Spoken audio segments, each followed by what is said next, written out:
오늘 함께 볼 하나님의 말씀은 구약성경 열왕기하 2장 23절로 25절까지입니다. 다 찾으신 줄 알고 저부터 한 절씩 교독하여 읽도록 하겠습니다. 23절입니다.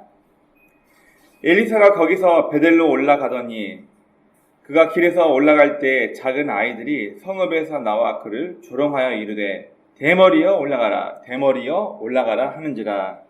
엘리사가 되어버리서 그들을 보고 여호와의 이름으로 저주하매 곧 숯불에서 안봉 둘이 나와서 아이들 중에 42명을 찢었더라. 같이 엘리사가 거기서부터 갈멜산으로 가고 거기서 사마리아로 돌아왔더라.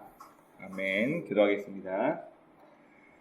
하나님, 오늘도 저에게 귀한 날 허락하시고 건강한 몸과 마음으로 주 앞에 나와 함께 예배 드리게 하심을 감사합니다.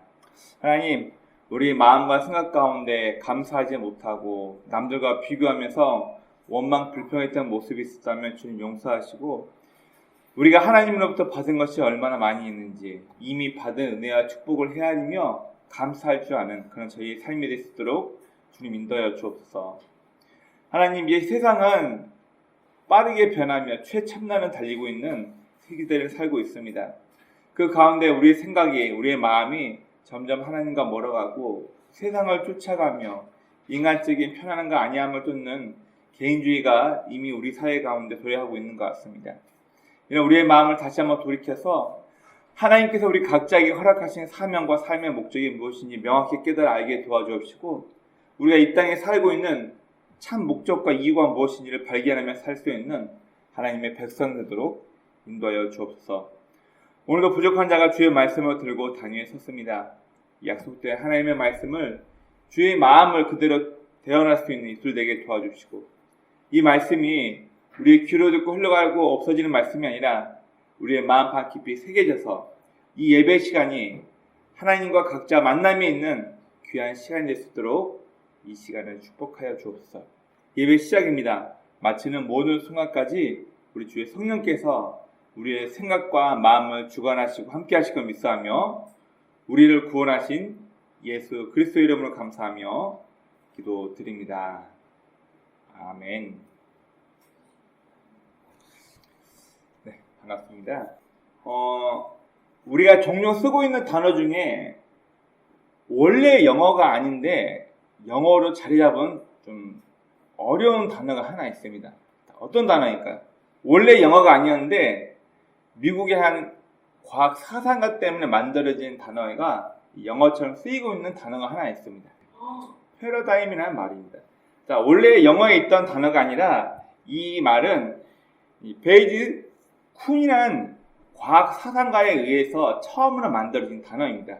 자, 과학자들끼리 모여가지고 과학자가 가지고 있던 잘못된 고정관념을 깨지 않으면 새로운 사상을, 새로운 과학적인 실험을 우리가 할 수 없다. 이런 내용으로 만들어진 단어가 바로 이 패러다임이라는 단어입니다. 자, 사전적인 정의가 정말 많습니다. 제가 우리가 가장 많이 보는 네이버에서 사전적인 정의가 무엇인가 한번 가져와 봤습니다. 자, 다 같이 한번 읽어보겠습니다. 시작. 어떤 시대 사람들의 견해나 사고를 지배하고 있는 이론적 틀이나 개념에 집합체. 자, 그래서 보통 우리 리더십이나 회사 컨퍼런스, 간부 교육 같은 데 가면은 패러다임을 바꾸지 않으면 세상이 바뀌지 않는다. 패러다임을 바꾸지 않으면 절대로 회사가 성공할 수 없다. 이런 얘기를 참 많이 합니다. 즉, 이거는 당연한 거야.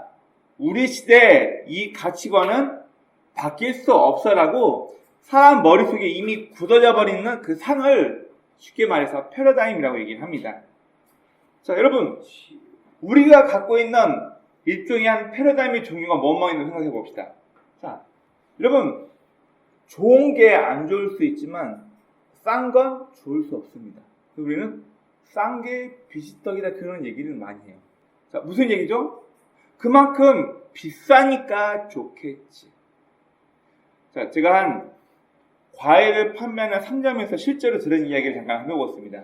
자, 예를 들어서 사과 한 박스에 3만원짜리인데 잘 안 팔린다. 사과 박스 몇 개 남았대요. 명절 앞두고 이분이 어떻게 한 줄 아세요?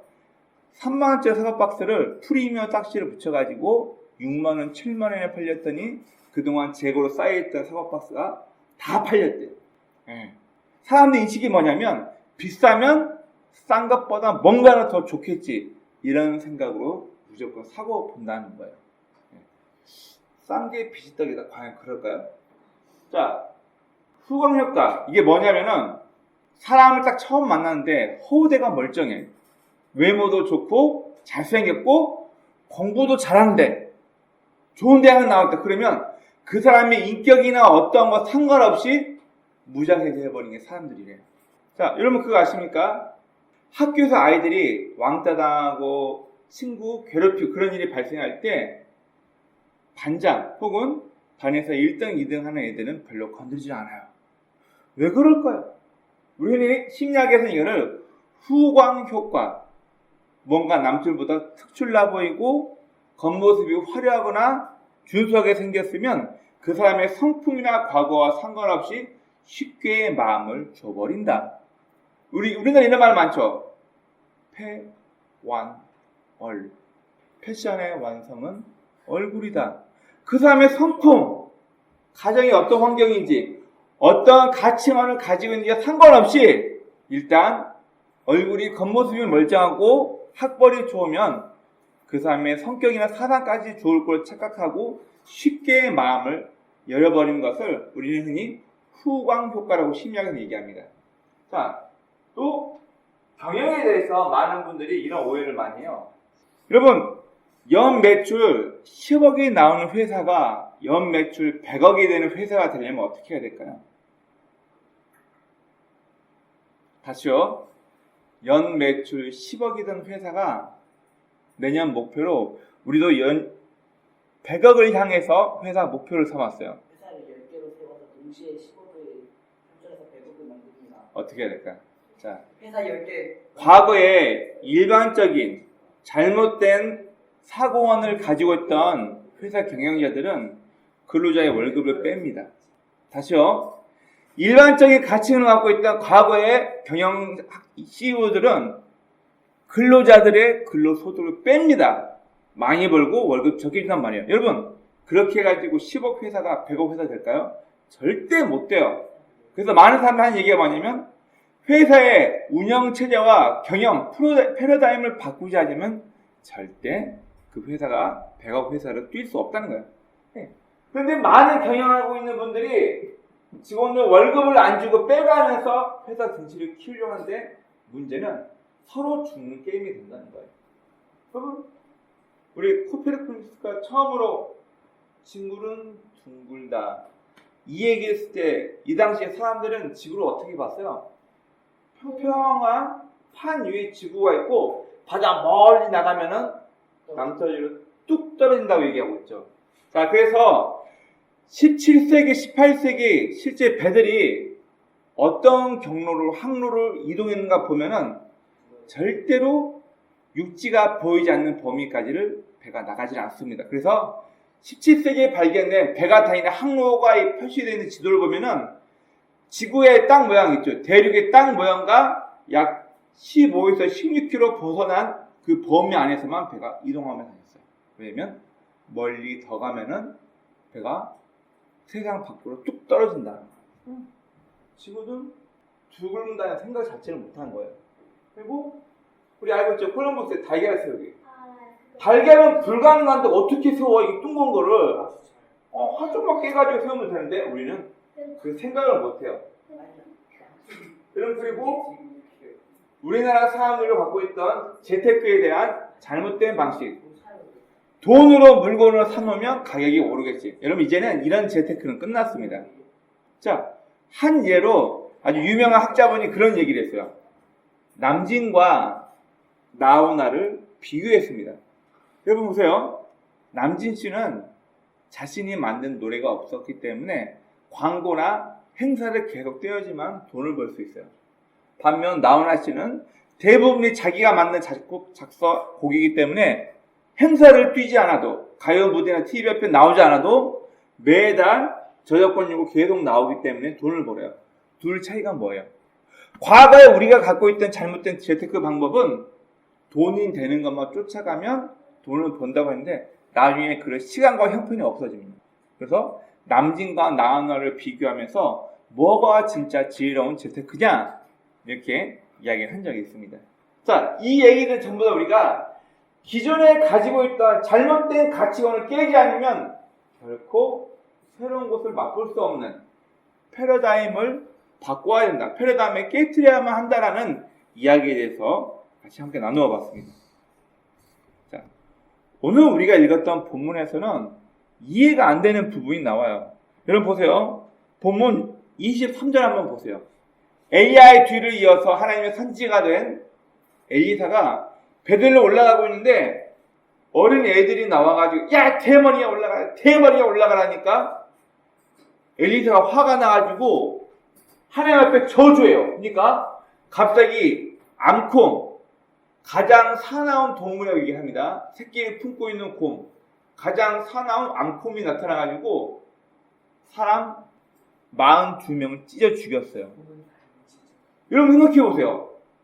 이 한글이 얼마나 잘못되게 표기했냐면 잘못 해석하면 에이 어린애가 나와가지고 좀 놀렸다고 해서 하나님 앞에 저주해가지고 곰이 나와서 사람 42명을 죽였어요. 어떻게 느껴지세요? 아니 얘들이 놀릴 수 있잖아. 아니, 대통령도 마음에 안 들면 바지 거꾸로 입은 대통령 술에 취한 대통령 별별 거 다 만드는데 그렇지 않으세요?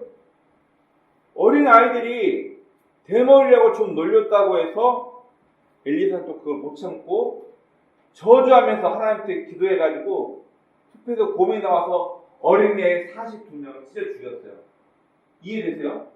자, 우리나라 성경이 얼마나 오역이 많은지 이 부분을 한글 그대로만 보면은 우리는 하나님 너무한 거 아니야? 엘리사 너무한 거 아니야? 어린애가 그것 좀 놀렸다고 해서 자, 그럼 여러분 앞에 그림을 보고 우리는 자꾸 곰을 별거 아닌 것처럼 생각하는데 여러분 곰 실제로 보면 지릴 정도로 큽니다. 자, 한번 볼게요. 자, 새끼하고 암콤. 보통 곰이 가장 사나울 때 암콤이 새끼를 키울 때가 제일 사납고 그 다음 연어 회기 시즌 보통 10월 말에서 11월 초가 되면은 연어가 태어났던 강으로 올라와서 이 알라로 올 때 그때 곰들이 겨울잠 자기 위해서 연어를 많이 폭식을 해놔야 된대요. 이때 곰들이 좋은 자리를 맡으려고 제일 사납게 서로 싸운다고 합니다. 곰 앞발입니다. 어느 정도 큰지 이해되세요? 사냥꾼이 지금 곰 잡아가지고 곰 양 발톱 이렇게 들고 있으면 곰 발바닥이 지금 실제로 한 요만하다는 거예요. 발바닥이. 자, 사람 손과 비교한 곰 발바닥의 크기입니다. 일본 동물원에서 불곰 한 쌍과 같이 찍은 이분이 사육사예요. 자, 어느 정도 크긴지 이해되세요? 곰이 일어서면요 거의 2.6m에서 3m. 러시아 불곰은 3m 20짜리도 발견된 적이 있어요. 유튜브에 보면은 곰으로부터 딸을 살린 아빠 그래가지고 유튜브에 실제 이 곰에게 당하는 사람의 모습이 나오는데요. 딸아이 20살짜리 딸아이가 미국 오하이주 어떠한 국립공원에서 곰을 만나서 도망치고 아빠가 딸을 구하기 위해서 곰 앞에 가로막습니다. 곰 앞발로 한 번, 두 번, 세 번 하는데 척추표가 부러지고 여기가 찢어져서 28번을 꼬맸대요. 겨우겨우 산 거예요. 그래서 실제 곰의 악력 그리고 앞발 휘두름이 얼마나 세냐면은 소의 목 하나를 떨어뜨릴 수 있을 정도로 곰의 발이 힘이 세대요. 자, 이 곰이 나타나서 오늘 성경 본문에서는 엘리사를 대머리하고 눌렸던 어린아이 42명이 그 자리에서 죽임을 당하는 내용이 본문입니다. 자, 그럼 한번 고민을 해봅시다. 여러분, 곰에게 살해당한 아이들이 42명, 42명이라고 나와 있는데 이들이 재수 없어서 그냥 죽임당한 걸까요? 자, 그럼 한 번씩 생각을 해봅시다. 그 다음에 제가 원어 한번 말씀해 드릴게요. 여러분, 베델이라는 곳, 여리고에서 지금 엘리사가 쓴 물이 나오는 여리고의 그 상황을 해결하고 지금 베델로 올라갔습니다. 여러분, 이 베델이라는 곳은 도대체 어떤 동네였길래 북이스라엘 초대 왕이었던 여로보암이 이집트의 재정을 끌고 와가지고 남유다의 예루살렘 성전을 견제하기 위해서 만든 큰 신당이 있는데 그게 바로 단과 베델에 있는 어마어마하게 거대한 신을 섬기는 사당이 있습니다. 원래 여호와 하나님을 섬기는 제단은 돌로 이 정으로 돌을 싸서 하지 말고 있는 그대로만 싸가지고 작게 소규모로 단을 만들려고 하는데 여호와 하나님께서 왜 돌을 정으로 쪄가지고 네모 반듯하게 해서 돌을 세우지 말라 그랬냐면 대형화를 막기 위해서. 여호와 하나님을 섬기는 신당 사당은 백성들이 있는 곳에 곳곳에 있어서 사람들이 쉽게 어느 곳에서나 하나님을 섬기게 해야 되는데 대형화 신당을 만들게 되면 어떻게 될까요? 돌을 정으로 쪼게 되면 네모 반듯하게 되면 크게 높게 대형화되면서 사람들이 그곳으로 몰려올 수밖에 없게끔 크게 만듭니다. 나중에 제가 한번 이 히스기야 왕이 선한 왕이긴 하긴 한데 히스기야 왕이 돈 때문에 일부러 유월절을 또 지내고 백성들이 각 자기 도처에서 지내던 하나님 앞에 지르는 작은 산당을 다 없애버려요. 중앙 집권하기 위해서. 그런 못된 짓도 합니다. 자, 베델이라는 곳 자체가 바로 여로보암 때 단과 베델에 이미 이집트 재정을 끌고 와가지고 어마어마하게 큰 황금 신당을 만들어 놓은 장소예요. 이곳은 이미 황금 신상을 만들어 놓고 이게 우리 조상들이 이끌어온 여호와 하나님이다라고 수많은 사람들이 이곳에서 제사 드리고 있던 우상의 메카와 같은 곳입니다. 자, 그러면 작은 아이들이 나와서 엘리사를 놀렸다고 합니다. 여러분, 그냥 단순히 대머리에 올라가라. 자, 이 말은 뭐냐면 그의 스승 엘리야가 어떻게 죽었어요? 지금 원래 엘리야는 죽은 게 아니라 회오리바람으로 하나님께서 엘리사가 보는 앞에서 불병거를 타고 올라갔잖아요. 근데 사람들은 멀리서 봤을 때 어떻게 생각하고 있냐면은 회오리바람에 휩쓸려 올라가지고 땅에 떨어져 죽었다. 심지어 하나님을 믿고 섬겼던 하나님의 선지자 생로들도 엘리사에게 뭐라고 부탁하냐면은 당신의 스승이 회오리바람 타고 올라가서 산 골짜기나 들판 어리에 떨어져 죽었을 것이니까 우리가 사람을 보내서 당신의 스승의 시체를 찾아오겠습니다. 믿는 사람도 그렇게 보고 그렇게 평가하고 있는 거예요. 그러니 안 믿는 사람 입장에서는 어떻게 볼 거예요? 대머리에 올라가라. 이 말은 뭐냐면 너도 네 스승처럼 회오리바람 타고 휩쓸려서 땅 떨어져 죽어버려라. 그 얘기예요. 저주하는 거죠. 어린애들 어떻게 이렇게 리얼하고 상세하게 기록을 하면서 엘리사를 모욕할 수 있죠? 이거는 그 스승 엘리야와 엘리사 본인은 모욕하는 단어인데 어린애가 이런 단어를 썼을까요? 자, 어린아이, 작은 아이라 나와 있거든요. 자, 성경 23절 볼게요. 엘리사가 거기서 베델로 올라가더니 그가 길에서 올라갈 때 작은 아이들을 성읍에서 만났다는데 원어 성경에 작은 걸 보니까 카탄, 가도는 큰, 믹스테시, 빅 믹스테시. 자, 카탄이라는 말은 작다, 내 권한이 작은, 유력하지 않은 그런 뜻이에요. 그리고 아이라는 단어를 보니까 이 아이라는 단어는 어린 아이부터 결혼하기 전 40대까지 남성을 칭해서 하는 말을 이 아이라는 단어예요. 그럼 무슨 말이에요? 통합해보면 카탄, 키가 작다, 어리다 그 뜻이 아니라 권한이 작은, 힘이 없는, 유력하지 않은, 즉 어린 아이부터 결혼하기 전까지 40대까지의 나이의 남자인데 힘이 많잖아. 어떻게 해석이 돼요? 결혼 전 청년인데 이게 무슨 얘기냐면은 베델이라는 곳에서 어마어마한 신전이 있는 곳에서 문지기, 우상 숭배하던 이 신전을 지키던 사람, 경호원, 보디가드, 무슨 말 이해되세요? 여기 나오는 이 어린아이들은 우리가 생각하는 해맑고 순수한 어린아이를 말하는 것이 아니라 결혼하지 않은 40대 이하의 남자들인데 베델이라는 신전에서 신전을 보호하고 관리하고 있던 사람들. 그래서 엘리사가 나와 내 스승을 너도 네 스승처럼 회유바람 타고 올라가서 죽어버려라 모욕하고 있는 그들 향해서 엘리사가 하나님 앞에 여호와의 이름으로 그 아이들을 저주했다는 거예요. 어린아이가 아닙니다. 어린아이가 아니라 40세 이전에 이미 성인인데 잘못된 가치관을 가지고 힘이 없는 권력이 없는 누군가가 나와가지고 엘리사를 모욕한 거예요. 여러분 그러면 생각해 보세요.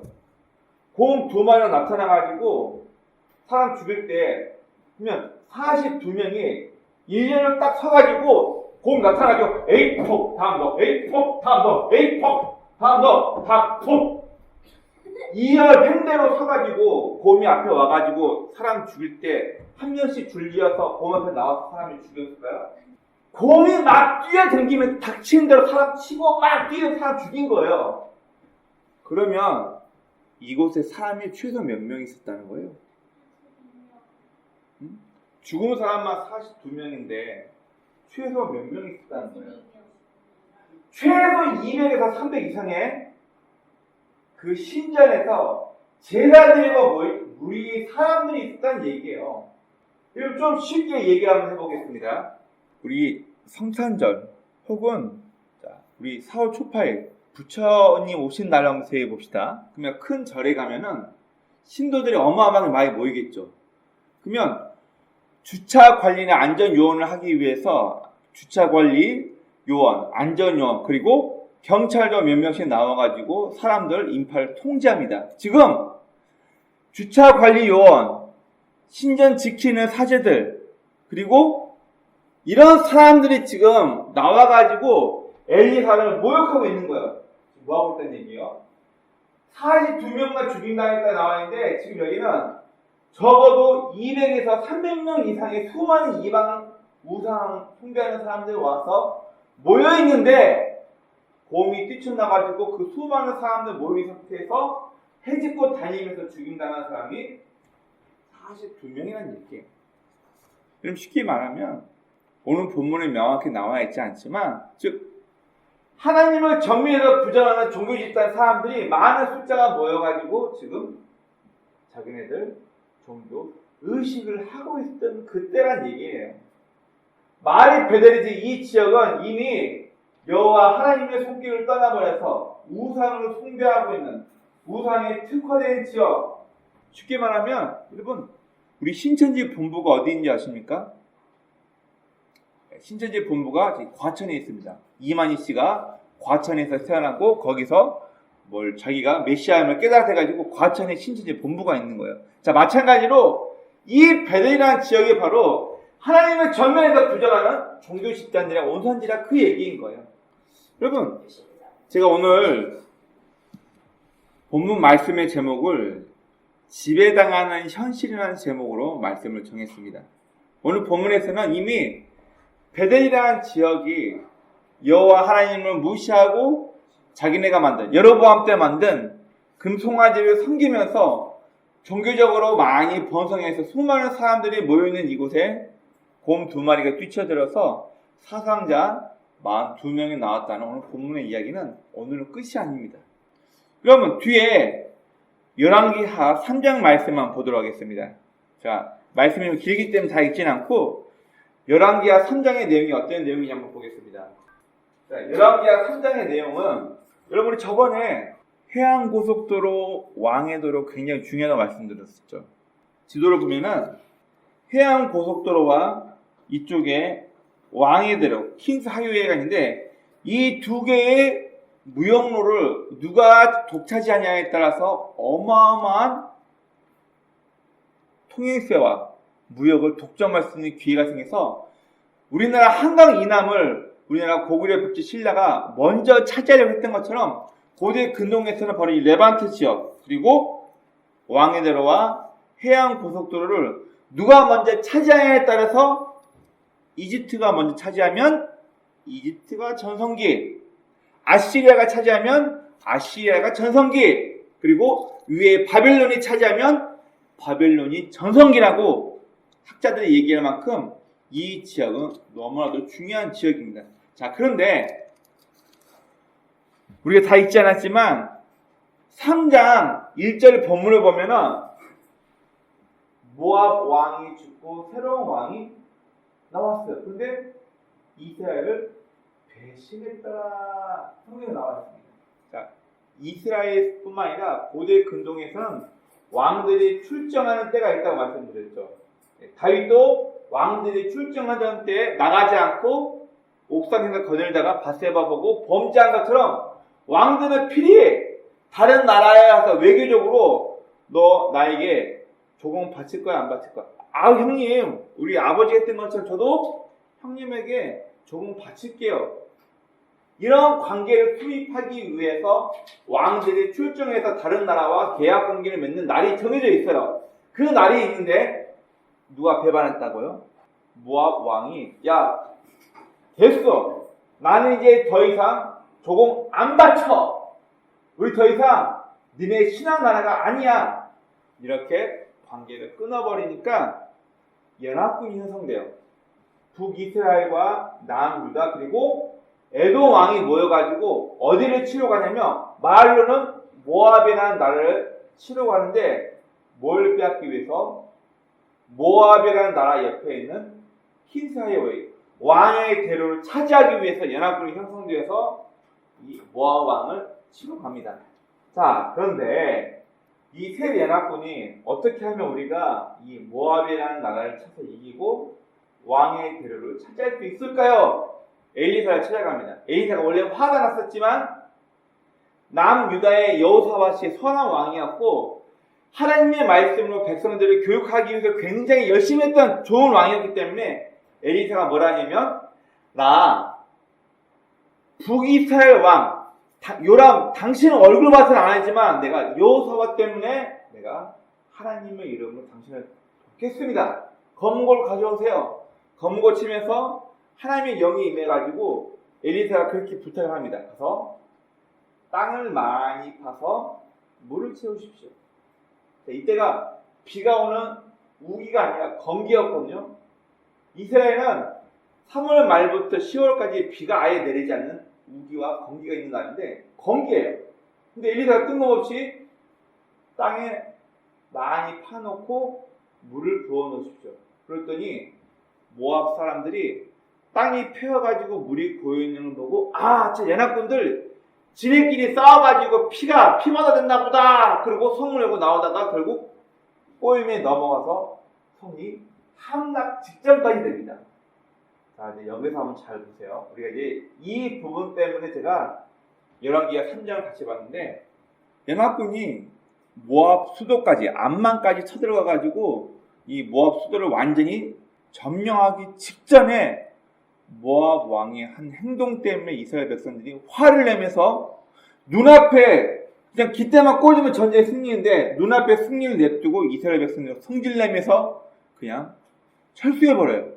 왜 그냥 철수했을까요? 네, 성경에는 이렇게 나와 있습니다. 우리 성경 어디를 보냐면은 열왕기하 3장 26절과 27절 말씀을 봐주세요. 3장 26절, 27절 다 같이 읽습니다. 시작. 모압 왕이 전세에 분열하여 당하기 어려움을 보고 8,900명을 거느리고 불파하여 진하여 에돔 왕에게 병자를 갖지 못하고 이에 자기 왕위를 이어 왕이 된 나라들이 되어와 성 위에서 번제를 드리자 이스라엘에게 크게 경고함이 임하매 그들이 떠나 각기 고국으로 돌아갔다. 예, 이게 뭔 말이에요? 이 성경 읽으면서 이해 안 되는 부분 있지 않았나요? 왕에게 군사 가지고 왕이 돌진해가지고. 자, 원래 에돔 왕이 그 모압과 암몬 그리고 에돔이 원래 조금 친했던 나라예요. 근데 이 모압 왕이 군사를 거느리고 에돔 쪽으로 빠져 도망가려고 했는데 지금 완전히 열세요. 밀려가지고 도망가지도 못하니까 이 모압 왕의 한 행동이 뭐예요? 안 읽으셨어요? 어떤 행동을 했어요? 모압 왕이 27절 다시 읽으세요. 시작. 이에 자기 왕위를 이어 왕이 될 맏아들을 데려와 이스라엘에게 크게 경고함이 임하매 그들이 떠나 각기 고국으로 돌아갔더라. 그럼 이게 무슨 말이에요? 왕위를 이어받을 세자, 우리나라 때는 세자인데 왕위를 이어받을 자기 맏아들을 그 자리에서 칼로 찢어서 죽이고 불러 태워 죽였다 그 얘기예요. 이걸 반드시 이스라엘 백성들이 화를 내면서 그냥 돌아갔다는 얘기예요. 이해 안 되지 않나요? 지금 모압이라는 나라가 연합군에 둘러싸여가지고 전쟁에서 싸우면서 지기 일본 직전에 한 행동이 뭐냐면 자기의 뒤를 이어 왕위를 이어받을 자기 맏아들을 데리고 와가지고 사람들이 다 보이는 성읍 앞에서 자기 맏아들을 불러 태워 죽여버립니다. 제사를 지내는 거예요. 쉽게 얘기하면 제가 제 소원 성취를 위해서 제 아들 하진이를 불러 태워서 제사를 드린 거예요. 이게 이해되세요? 그런데 이걸 보고 있는 이스라엘 군인이 화를 내면서 아이씨 에이씨 하고 그냥 자기 복으로 후퇴해버려요. 전쟁에서 승리하기 바로 눈앞에 놔두고. 그럼 이해하기 힘들죠. 자기 아들 그것도 왕위를 이어받을 자기 아들을 불러 태워 죽이는 모압의 미친놈. 이거 왕 미친놈 아니에요? 이걸 보고 이스라엘 군인들은 그냥 바로 철수해버려요. 왜 그럴까요? 자, 앞에 그림을 몇 개를 보겠습니다. 자, 이 당시 몰렉, 그모스라는 머리는 소의 형상, 몸통은 사람. 그리스 로마 신화에 미노타사우루스라고 기억나시나요? 예, 몸통은 큰 거의 몸통이고 머리는 황소. 그리스 카르타고부터 모압 왕에 이르기까지 이스라엘 백성들이 믿었던 신 중에 몰렉, 그모스라는 신이 있습니다. 예, 모압과 카르타고, 그리스 카르타고의 우상이에요. 자, 이게 노시인데 노수로 아궁이를 만들고 그 위에 몸통은 사람인데 머리가 황소예요. 그리고 여기다 불을 지피고 이 황소의 손바닥 위에다가 어린 아이들을 놓고 태워 죽이는 제사를 드려요. 이게 몰래 그모스에게 네 자식을 주며 사람 죽이는 인신 제사예요. 하나의 사파입니다. 이게 모압의 왕이라고 보통 얘기를 하고 사람이 그림을 그린 겁니다. 지금 주변에 이스라엘 연합군이 다 보는 앞에서 제일 높은 곳에 올라가서 몰렉 신에게 자기 아들을 바치는 거예요. 여기서는 작은 유아로 나와 있는데 왕위를 이어받을 자기 아들, 큰 아들이었는지 좀 작은 아이인지 모르겠지만 자기 아이를 몰래 그모스 신에게 산채로 번제로 불러 태워 죽이는 제사를 드리고 있는 겁니다. 그러면 이거 보세요. 자, 2018년에 제가 이스라엘 갔다 왔을 때 이스라엘 흰농 골짜기에서 유아 사체가 200에서 300구 이상 발견됐어요. 이게 어린애 머리 2개 뼈 있고 이게 등뼈, 갈비뼈고 이렇게 아이가 웅크리고 있는 거. 제가 제 손바닥 유리관이 있어가지고 이 정도 거리에서 사진 찍은 거예요. 애가 이 정도 되는 어린아이. 이 작은 아이들이 유다, 예루살렘 흰농 골짜기를 가보니까 이런 영아 시체가 어마어마하게 많이 발굴되었어요. 이게 뭐냐면은 다 불태운들이에요. 북이스라엘이나 모압이나 그리스 카르타고뿐만 아니라 하나님을 믿는 남유다에서도 자기 소원을 위해서 어린아이를 불 위에다가 태워 죽이는 흔적이 어마어마하게 많은 영유아 사체를 통해서 발견되었어요. 무슨 얘기예요? 그러면 지금 언제 그모스 신에 이 몰렉이라는 신에게 자기 자식을 바치냐면은 자기의 최고의 소원 성취를 위해서 나의 가장 소중한 가족을 인신광양으로 바치면 내 소원이 성취된대. 다시 말합니다. 내가 가장 요구하는 내 소원 성취를 위해서 나의 가장 소중한 것을 죽여서 제물로 바치면 내 소원이 성취된대. 이게 이 당시에 사람들이 믿고 있던 몰렉, 그모스 신을 숨기는 사람들의 사상이에요. 그럼 지금 여러분 보세요. 전쟁에서 열세에 밀려있는 모압 왕이 사람들 앞에서 자기 왕위를 이어받을 맏아들을 몰렉에게 제물로 바치고 있어요. 무슨 의미예요? 이걸 보고 있던 이스라엘 군인들이 전쟁에서 다 이겼는데 저 조그만 성읍만 빼앗으면 우리 전쟁에서 승리하는데 근데 모압 왕이 모두가 보는 앞에서 자기 자식을 산 제물로 몰렉 신에게 바치고 있어. 아이 아깝다. 다 이겨놓은 전쟁이었는데 저 모압 왕이 자기 아들을, 그것도 왕위를 이어받는 자기 아들을 지금 번제로 인신 공양을 하고 있으니 우리 여기서 물러나지 않으면 우리 몰렉 신 때문에 우리 위험하다. 이것 때문에 이스라엘 군인들이 다 철수해버려요. 무슨 말이에요? 이 브레탄 흔적의 영유아 사치가 어디서 많이 발견됐다고요? 흰놈 골짜기. 예루살렘 남쪽, 이 흰놈 골짜기에서 어마어마하게 많은 브레탄 영유아 사치가 발견됐어요. 무슨 말이에요? 이미 이스라엘 백성들도 몰렉에게 자기 소원 성취를 위해서 어린 아이를 불에 태워서 죽였다는 얘기예요. 이 사치가 어마어마하게 많이 발견됐어요. 모압 왕이 하는 행동을 보고 이스라엘 백성이 깨달았던 것은 뭐냐면 우리들도 소원 성취를 위해서 그렇게 내 자식을 불로 태워 죽이는 인신공양을 해왔는데 우와 모압 왕이 지금 몰렉에게 저렇게 제사를 지내네. 우리 더 이상 가만히 없다. 모압의 왕이 가장 소중한 것을 제사를 드렸으니 우리는 더 이상 손대면 우리에게 큰 화가 임할 거다. 신이 노여워할 수 있으니까 우리 더 이상 전쟁하면 안 된다. 다 철수하고 가버려요.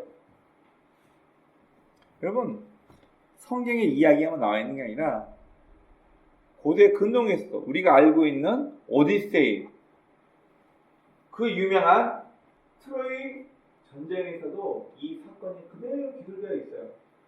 이흰제사. 우리나라에도 아마 이런 게 있었던 걸로 알고 있는데 우리나라보다는 고대 근동, 그리스나 이집트나 지중해를 끼고 있는 나라에서는 사람을 실제로 죽여서 제사드리는 이흰제사가 굉장히 많았습니다. 그럼 우리가 너무나 잘 알고 있는 경우 몇 가지만 소개하겠습니다. 여러분, 지금의 터키죠. 트로이와 싸우기 위해서 그리스 아가멤논 왕이 어마어마하게 많은 함선을 모아놓고 준비하고 있는데 이 당시는 다 동력이 없는 범선이에요. 바람이 불어야지만 배가 뜨는데 바람이 안 부네? 저 산적 같은 해적이었던 그리스인들이 산적이었던 트로이들을 치기 위해서 범선을 많이 끌고 가야 되는데 배가 안 움직여. 바람이 안 부니까. 그래서 이 아가멤논 왕이 뭘 선택한 줄 아세요? 자기 딸을 죽여서 인신 제사를 지냅니다. 그리고 바람이 불어요. 그 바람을 막고 트로이로 가서 전쟁하면 이게 바로 고대 근동에서 그리스에서 일어난 역사적으로 기록된 오디세이라는 곳에 기록된 트로이 전쟁을 위해서 자기 딸을 죽인 아가멤논이라는 왕에 대한 이야기가 나옵니다. 이 책을 다 읽어보면 나중에 아가멤논은 자기 와이프에 의해서 살해당합니다. 네가 내 딸을 죽였지. 자, 이런 비슷한 이야기가 성경에도 또 나와요. 성경 어디에 인신제사가 나오나요? 우리가 알고 있는 사사기에 입다라는 장군이 전쟁에서 승리하게 만들면 내가 내 집에서 가장 먼저 뛰쳐나오는 사람을 번제로 드리겠습니다. 자기 하나밖에 없는 무남동녀 외동 딸이 나오죠. 자기 딸을 번제로 드립니다. 자, 레위기 18장 21절에 보면 이미 이스라엘 백성이 이집트에서 탈출하기 전부터 고대 근동에서 사람을 죽여 제사 드리는 방법이 이미 있었기 때문에 하나님께서 이 인신제사를 막으셨어요. 자, 레위기 18장 21절 보면 너는 결단코, 절대 하지 말라는 말이에요. 너는 결단코 자녀를 몰렉에게 주어 불로 통과하게 함으로 내 하나님의 이름을 욕되게 하지 말라. 나는 여호와니라. 여기 보면 자녀를 몰렉에게 주어 불로 통과하게 하라. 이게 뭐냐면 불로 태워 죽이는 인신공양을 얘기하는 거예요. 사람을 죽이면서까지 자기의 가장 소중한 가족을 제물로 바치면 그 신이 너의 소원을 이루어줄 것이다. 여러분, 이 당시는 사람들의 종교적인 가치가 이미 고정되어 있어요. 신의 마음을 기쁘게 하면 나에게 있는 가장 소중한 것을 신에게 바치면 신이 내 소원 성취를 해줄 거예요. 여러분, 그래서 중세시대에도 그리고 고대 근동에서도 우리가 알고 있는 원탁의 기사 아더왕 요 전기를 보면은 적군이 전쟁에서 승리하기 위해서 가장 사랑하는 자기 딸을 죽여서 제사로 그 피를 드리고 막강한 힘을 얻어서 적군에게 대항했던 내용들이 심지지 않게 나옵니다. 내게 원하는 게 있다면, 나의 소원 성취를 위해서라면 내 자식을 죽여서라도 성공했다. 이게 그 당시 사람들이 갖고 있던 잘못된 사상입니다. 아까 말씀드린 것처럼 이스라엘 흰동 골짜기에서도 자기 소원 성취를 위해서 크기가 이거밖에 안 되는 엄청나게 작은 영아들을 불에 태워서 죽인 그 사체가 200구가 넘게 발견되었어요. 하나님을 믿는 이스라엘 백성들도 이랬다는 거예요. 이들이 나 하나님 안 믿어, 나 이 신만 믿을 거야, 이게 아니라 하나님은 이걸 위해서 믿는 신, 그리고 바알은 이걸 위해서 믿는 신, 그모스 신은 이걸 위해서 믿는 신. 이미 이스라엘 백성들은 자기의 소원 성취를 위해서 수많은 신들, 종교 다원화가 되어버려서 이들의 종교관이 이미 여호와 하나님을 믿는 사상이 아니라 내 이익과 만족을 위해서 수많은 신을 믿고 있던 상태였다는 거예요. 여러분, 하나님 입장에서 이렇게 얘기합니다. 나는 질투하는 하나님이다. 자기 만족을 위해서 음란하듯 다른 신들을 섬기고 이렇게 얘기하고 있는 거예요. 쉽게 얘기하면 제가 내 삶의 만족을 위해서 1번 부인 신배대, 2번 부인 이동연, 3번 부인 누구누구해서 내 마음대로 부인을 많이 만들어놨어요. 그러면 본부인이 입장에서 어떠시겠어요? 행복과 불행과 끔찍한 거. 이미 이스라엘 백성들은 하나님 말고도 자기 삶에 만족할 만한 것을 얻기 위해서 하나님 한 분을 만족하지 못한 이스라엘 백성들이 있다는 걸 얘기해주고 있고, 그리고 이미 백성들에게 녹아든 이방 종교의 패러다임이 이미 고착되어 버렸다는 것을 이야기합니다. 여러분, 이런 백성들을 깨우쳐서 하나님께로 인도하고 보이지 않는 하나님이 어떤 분인가를 가르치고 소개할 사명이 바로 선지자에게 있는 거예요. 오늘날 따지면 의리, 명예 다 필요 없어. 나한테 이익만 있으면 돼. 이런 사람으로 살고 있는 요즘 사람들을 하나님 품으로 여호와 하나님이 어떤 분인지를 소개하고 그들에게 복음을 전해야 하는 우리에게 맡겨진 숙제가 지금 시대뿐만 아니라 과거의 선지자들이 갖고 있었던 삶의 과제와 똑같다는 것을 이해해 주고 있는 것입니다. 여러분, 오늘날 우리도 마찬가지입니다. 우리에게도 깨져야 할 패러다임이 굉장히 많습니다. 여러분, 하나님은 내 영적인 복지와 내 영적인 만족감을 위해서 존재하는 분일까요? 또 한번 봅시다. 내가 봉사를 많이 하고 수고를 많이 함을 통해서 내가 이만큼 선행을 하고 있다, 내 만족감을 얻기 위해서 종교가 있는 것인가요? 여러분, 우리가 믿고 있는 여호와 하나님은 내 만족감을 선사해주기 위해서 존재하는 신이 아니에요. 나를 위해서 내 욕심을 만족시키기 위해서 존재하는 신이 아니라는 거예요. 오늘날 기독교를 종교로 가지고 있고 여호와 하나님을 믿는다고 하지만 우리에게는 깨져야 할 패러다임이 참 많이 있습니다. 여러분, 천국은 뭐예요? 예수 믿고 죽으면 막연히 가는 곳 천국인가요? 예수 천당 불신족, 예수 믿기만 하면 천국 가니까 내가 어떻게 하든 상관없어. 이게 구원파 논리죠. 저번에 한번 소개했지만 미량이라는 영화에서 자기 아들이 살인당합니다. 그런데 교도소에서 살인마가 예수를 믿고 나는 이미 용서받았으니까 너한테 사과할 필요 없어. 아들이 죽임당한 내가 지금 저 살인마를 용서 안 했는데 도대체 어떤 신이 저 살인마를 용서해? 오늘날 기독교인이 나는 구원받는 하나님의 백성이니까 내가 어떻게 개차만 살든 말든 내 삶이 어떻든 나 때문에 누군가가 피눈물 흘리고 괴로워하고 힘들어하든 말든 나는 구원받기만 하면 되니까, 나는 천국 가기만 하면 되니까. 여러분, 기도가 뭡니까? 내 소원 성취하려고 하는 게 기도예요. 나 이거 주세요, 저거 주세요. 내 남편 잘 되게 해주세요. 내 자식 잘 되게 해주세요. 우리 아들 이번에 좋은 데 가게 해주세요. 그럼 기도가 그겁니까? 여러분, 성경에서는 기도를 그렇게 가르치고 있지 않아요. 기도는 프로시케, 마음의 방향을 하나님께로 두다. 축복이란 말, 동양권에서 축복이란 것은 내가 원하는 대로 이루어지는 축복이라고 얘기합니다. 그러나 성경에서 말하는 축복, 복의 개념이 뭐예요? 성경에서는 복이란 말을 바라크, 하나님 앞에 무릎 꿇다, 굴복하다. 나는요, 돈 많은 여자 만나고 싶어요. 나는요, 좋은 대학교 가야 되니까 꼭 좋은 대학 가야 돼. 나는요, 우리 남편이 꼭 이번에 승진해가지고 연봉이 1억 넘었으면 좋겠어요. 이게 우리 입장에서 축복이에요. 성경에서 말하는 축복은 내가 하나님 앞에 굴복했을 때, 내가 하나님 앞에 무릎 꿇었을 때 나의 삶을 책임져 주시는 것을 성경에서는 복이라고 얘기합니다. 우리가 아직도 천국 가기만 하는데 내가 기도하며 소원 성취돼 복 받아야 돼, 이런 잘못된 패러다임을 깨트리지 못하면 우리도 내 자식을 몰래에게 제사드린 하나님의 사람 엘리사를 모욕하면서 너도 올라가, 너도 회유바람에 타고 올라가서 확 되져버려라, 욕했던 베델의 성전 서재들처럼.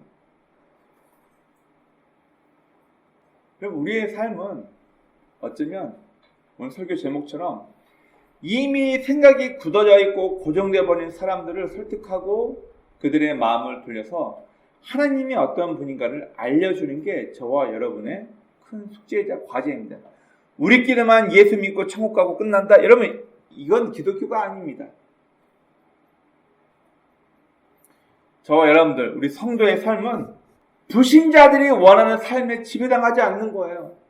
저도 회사 다니고 사람들 대화를 들어보면 요즘 30대 후반에 40대 남자들의 주요 대화 내용이 뭔지 아세요? 아, 이 불가리 시기가 몇백만 원짜리고, 아, 이 시가 스위스 장애인이 하루에 5대밖에 안 만드는 3천만 원짜리 시계, 리미티드 에디션, 한국에는 10대밖에 없는데 내가 이 시대에 하는 경매로 사왔어. 요즘 외제차가 참 많이 싸고 리스라는 제도가 참 좋으니까 자기 월급이 300밖에 안 돼도 월급의 3분의 1 이상을 리스 비용으로 주고 외제차만 타려고 합니다. 남에게 잘 보여야 되니까. 하나님이 모르는 사람들, 불신자들의 삶은 남에게 잘 보일 수 있는, 남들에게 자랑할 수 있는 외제차, 남들에게 자랑할 수 있는 자기 외형. 우리 성도가 남들처럼 이런 걸 본다고 이런 걸 부러워하면 어떻게 할까요? 한 목사님께서 전도사들을 향해서 그런 얘기를 했습니다. 사역자들이 명품의 마음을 빼앗기게 되면 이미 사역자로서 탈락한 것이다. 왜? 남들이 좋아하는 것, 불신자들이 요구하고 원하는 삶에 내 삶을 끼워 맞추고 있어요. 우리 성도들은 하나님을 믿는다는 사람들은 남들 앞에 끌려가는 인생을 사서는 안 됩니다. 남들처럼 돈을 더 벌어야지, 남들처럼 더 명예를 얻어야지, 남들처럼 나도 외제차, 고가의 시계, 남들처럼 나도 누구누구 연예인이 했던 옷을 입어야지, 이런 것에 현혹해서 안 됩니다. 성도의 삶에서 지배당하지 않아야 되고, 이건 잘못된 거야, 이것은 올바른 거야, 잘못된 패러다임을 빨리 버리고 올바른 선택을 할 수 있어야 합니다. 그리고 우리는 인간의 창조 목적이 무엇인지를 명확히 알고 살아가야 합니다. 남들과 내 삶을 비교하면서, 남들보다 조금 더 많이 쌓여있는 통장 잔고를 보면서, 아, 내가 재테크를 잘해가지고 주식 투자를 잘해가지고 내가 남들보다 더 매달 월급 이상의 수익률을 내고 있어. 아, 자기가 굉장히 대단한 것처럼. 아, 이번에 좋은 소식이 있어가지고 어디 땅을 사서 그 땅에 고속도로가 생기는 바람에 내가 200%의 이익을 봤어. 여러분, 혹시 이런 거에만 관심을 갖고 이런 것만 부러워한다면 여러분들의 인생은 정말 불행한 인생을 살아가는 거예요. 여러분, 하나님께서 우리에게 허락하신 진짜 삶의 이유, 우리 창세기 말씀했잖아요. 생명, 하이 네시아만, 살아서 하나님의 음성을 듣는 존재로 우리를 창조하셨다는 것을 우리는 꼭 기억하셔야 됩니다. 중요한 건 이 세상이 만들어 놓은 패러다임에 빠져서 사는 것이 아니라 하나님께서 저와 여러분이 주신 참 자유를 누리며 사는 것, 이게 우리 성도의 삶의 과제요. 하나님께서 우리에게 허락하신 삶의 축복이라는 것을 기억하시는 저와 여러분 되길 주의 이름으로 축원합니다. 아멘.